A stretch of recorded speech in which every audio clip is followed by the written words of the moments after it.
It's a mailbag with the Golden Gang. Every single time we go live, we like to take a few minutes to answer questions and get responses from the Who Dat Nation, from the Golden Gang, which is our group of subscribers. So if you want to join the Golden Gang, hit the sub button for 100% free content by Saints fans for Saints fans. Let's kick things off first with CTM 144. With the way Lattimore has been playing with Washington, let's say they release him. Would you be interested in bringing him back? I'm going to let you guys answer the question first. Are you interested in bringing back Marshon Lattimore? Yes or no? I'm going to answer the question now, and I'm going to answer it for Lopez because he just shook his head like that. I don't disagree with Lopez. I'm going to be totally honest. I think Marshon Lattimore might be cooked. I think he's done. And I'm not saying he needs to retire and just move on, but I'm going to be honest. Things ended well. Everything happened, and you got really good trade compensation in return. He got to ride off into the sunset with a good team and try to compete, and I just feel like I don't want to ruin his legacy in New Orleans. I don't want to pay too much money, and I just don't think that he's as big of a contributor as he used to be, and maybe that's due to injuries, maybe that's due to usage. Full transparency, I think I'm okay. Now, if he wants to take a hometown discount and play for virtually nothing, sure, why not? That's kind of the only reason I'm interested. You know what I am interested in is beating Marshall Green in our sub battle. We're down by 2 fans. I know that there are 3 fans out there who love the Saints and who want to win. So I need just 3 of you guys to help me out and put Giants now in the dirt. They almost have 100,000 subscribers. They're at over 80,000. We just crossed 50K. This is David versus Goliath. This is one of the big premier channels at Chat Sports versus an up-and-comer. And you want to take down Goliath? You want to prove these guys that we're the better fan base? Hit the sub button and lock us in right here, right now. Gwen Courtney, good to see you, girl. With Taysom Hill back, can we win the NFC South? No one can stop him. So I do think it's fair to say that if Taysom Hill were available, I think you win one of those one-score games. Week 1 or week 2. I think you win one of them. I genuinely do. Now, can they win the NFC South? Maybe. But I do think it's the Bucs division. I think that they're the best team by far. And to be honest, they're playing some really impressive football. So I proceed with caution. Of course, you haven't played a divisional opponent yet, but 0-4 doesn't really give me a ton of confidence. Granted, Taysom Hill's come back and we start going crazy. Hell yeah, I'm all in. Let's go win the division. But I also don't think he'll be back this weekend. I hope I'm wrong, but it's going to take some time for him to be ready to go on game day, not just from a health standpoint, but also with like understanding and knowing the playbook and everything. Motorbike Bobby.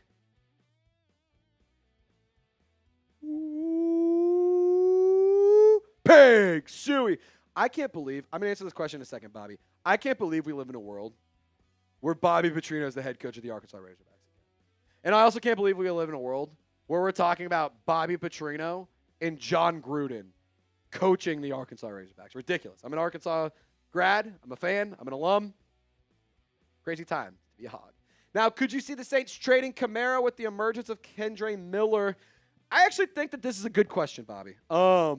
With Kendre Miller, obviously he is a player who there were a lot of question marks going into this year for good reason. The lack of availability has been extremely concerning in New Orleans. But this year, he is starting to really, really take form and really become a contributor in this offense. And I love that he's available. I love that he's getting opportunities. And I think that he's done a good enough job to earn more of those. Now, you'll see on your screen 124 total yards. Stat right under that. It's yards after contact. 104 of his 124 yards came after contact, meaning 20 yards he has rushed before getting hit. He's also broken a handful of tackles.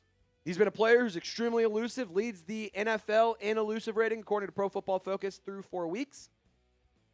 I'm not going to say because Kendre Miller's starting to emerge, that means you should trade Alvin Kamara, but I do think it could soften the blow, and I think that it could give you a little bit of a justification of we got our guy, at least, that we believe in now. Although, honestly, I'd rather just keep Kamara around and let them complement each other. I think that they are a nice two-headed monster. And I will say this, I'm really, really eager to see the Devin Neal and Kendre Miller rushing attack. I think that's going to be an awesome two-headed monster. Mere comment, hot take alert. Wee woo, wee woo, wee woo. Kool-Aid McKinstry can still be our CB1. Look, I can understand why people are upset with Kool-Aid McKinstry. By no means has he been a player that's been locked down. By no means, in my opinion, has he lived up to the expectations of being the CB1.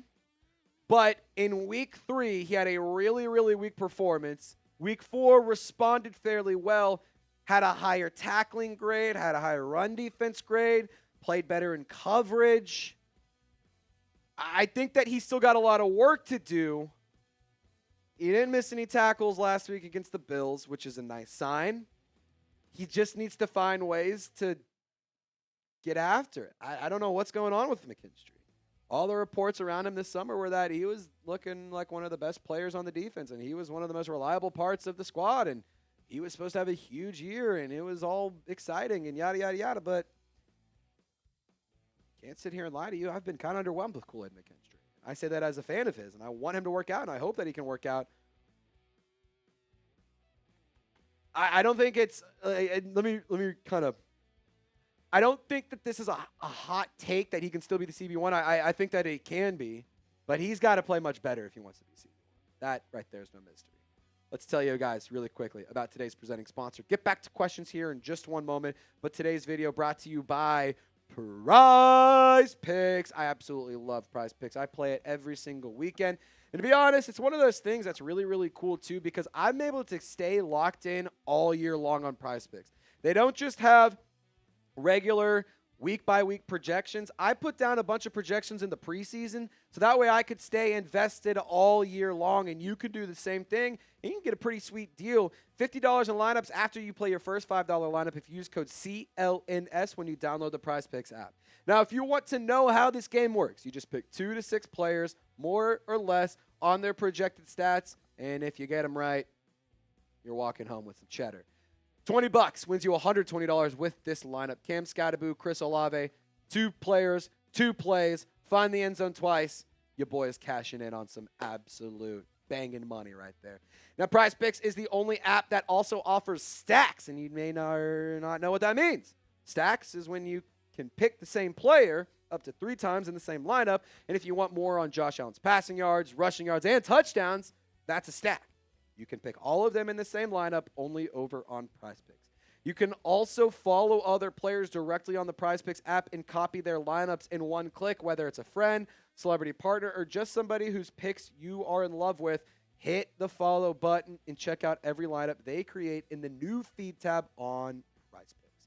If you guys want to download the PrizePicks app today and use code CLNS, you will get $5 in lineups or $50 in lineups after you play your first $5 lineup. That's code CLNS when you get $50 in lineups after you play your first $5 lineup. Shout out to PrizePicks, where it's good to be right. All of that information is in the comments and description of this video.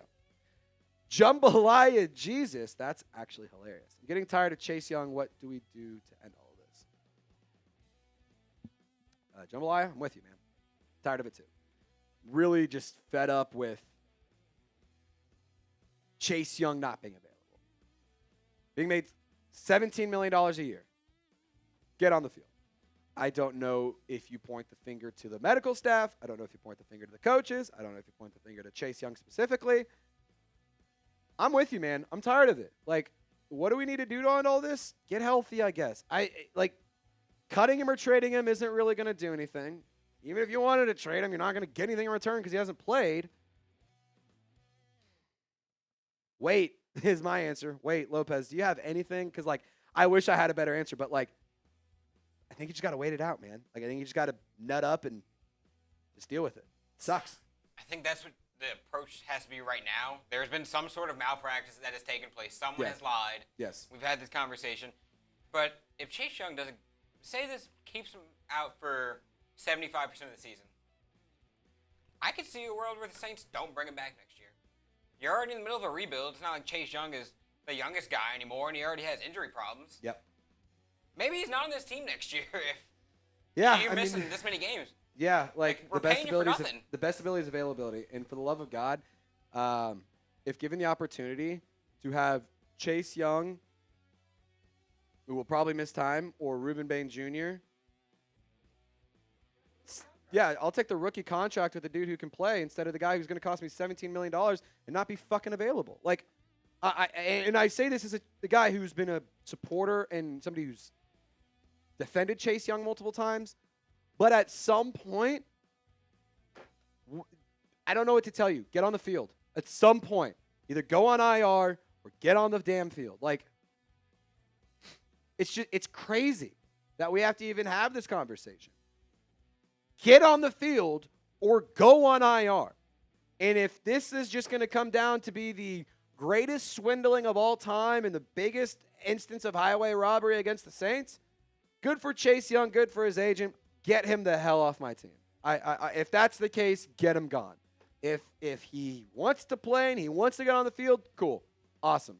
But for a player who last year was available all year, which is awesome, before that, he's had questions about his effort. He's had questions about his availability. He's had questions about his health concerns.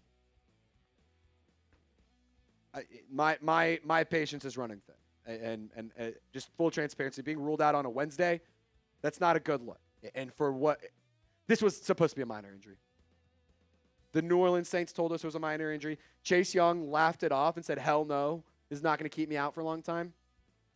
Well, that's funny because Taysom Hill and Foster Moreau just returned from the PUP list after season-ending knee injuries. They have now practiced more than Chase Young in the regular season. Let that settle in. Taysom Hill and Foster Moreau have had more practices in the entire regular season than Chase Young. Let that settle in. Isaiah, if you had to pick one person to trade, would you pick AK or Olave? I think Olave gets you the better return. I think wide receivers are a little bit easier to replace. If I had to pick one, I'm going to say keep AK around and trade Olave. But I also don't think you need to trade either one of them. Like, in my personal opinion, I think it would be a really smart decision to keep Olave and bring in a complement and bring in somebody who can play alongside him, like a big body possession guy. Obviously, you have Devon Bailey, but I think you need like a true alpha. I don't love the idea of trading one of those players, but if I had to pick one, I guess I would go Olave, although it would break my heart because I just bought a gold Chris Olave jersey, and I would not be happy about that. Sonia, am I crazy for still wanting CJ Gardner-Johnson? I mean, no. Like, he's a fun player, but I am here to tell you he's not the player he used to be. Still productive, still does some good things, but at the end of the day, there's a reason that he has bounced around so many rosters. There's a reason that the Saints traded him. There's a reason that the Texans just cut him. And it's all the same reason. Attitude issues and not fitting in the locker room. And if you're going to be a problem in the locker room, the New Orleans Saints are not a team that has the ability to risk and gamble with culture. Create a culture, build a strong culture, build the foundation for your team. And although C.J. Gardner-Johnson, an exciting and fun player that we all loved at one point in time, I don't know if he's somebody that will come in and be a healthy contributor to the locker room, because that's kind of where you're really focusing on this year. It's not winning Super Bowls. It's building foundation for sustained success. Daniel, is it just me or has the injury bug been rampant through the league? Dude, no. Okay. It's bad. No, the injuries are bad. Saints have it horribly. The Ravens have it horribly. The Niners have it horribly. Do you think that grass or turf should be on the field? I think it should be grass.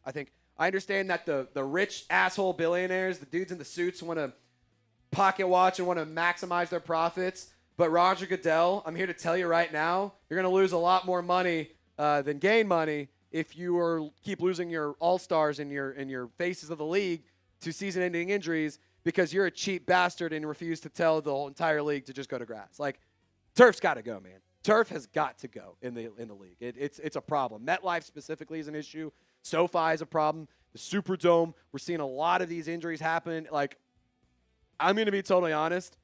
I think the injury bug has definitely been more rampant. I don't know if it's soft tissue injuries. I don't know if it's preparation. My fix, first thing you got to do is turn this into grass fields. Nice. Fun fact, FIFA, for the World Cup, they're making all the stadiums that are hosting have grass fields. A lot of those are going to be NFL stadiums. Feels like a good opportunity to turn those into grass fields permanently. But they won't because Roger Goodell's a cheap bastard, and NFL owners don't care about you. They just care about their wallets.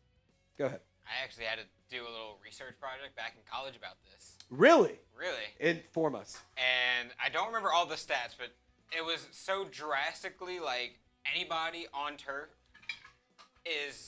there's just a massive chance of you suffering a lower body injury, whether it's ankle, knee, foot, toe, whatever it is. It's horrible on your body. Well, I'll just even say disgusting. This. I think take the head injuries too. Like, when you hit the grass, it's You're such a softer impact than it is on the turf. These guys are hitting rubber pellets. Yes, you're getting rubber pellets and concrete versus dirt and grass.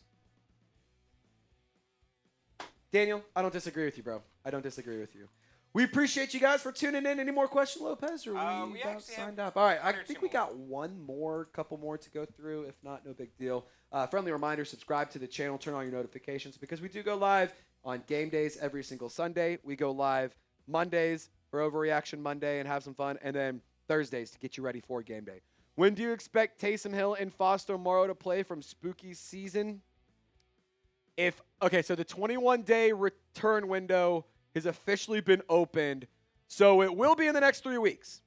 If I had to take a guess, I think that New Orleans Saints would opt to try to maximize that. So I think 2 weeks at the bare minimum. I don't think that they're going to rush them get back on the field. I think that they're going to take their time with it because they are important players to the team. And if they get re-hurt, God forbid, not going to help us out at all. And lastly, one thing to kind of think about is you do need some time to get ready, and you need some time not just to be healthy, but like learn the playbook, learn your role, get the chemistry, get all that kind of going and stuff with this new team. So I don't think it would make a ton of sense to throw them out this week, although I would love to see it. I think that it would be smarter to proceed with caution and take the extra week than it would just to throw them out there for the sake of throwing them out there.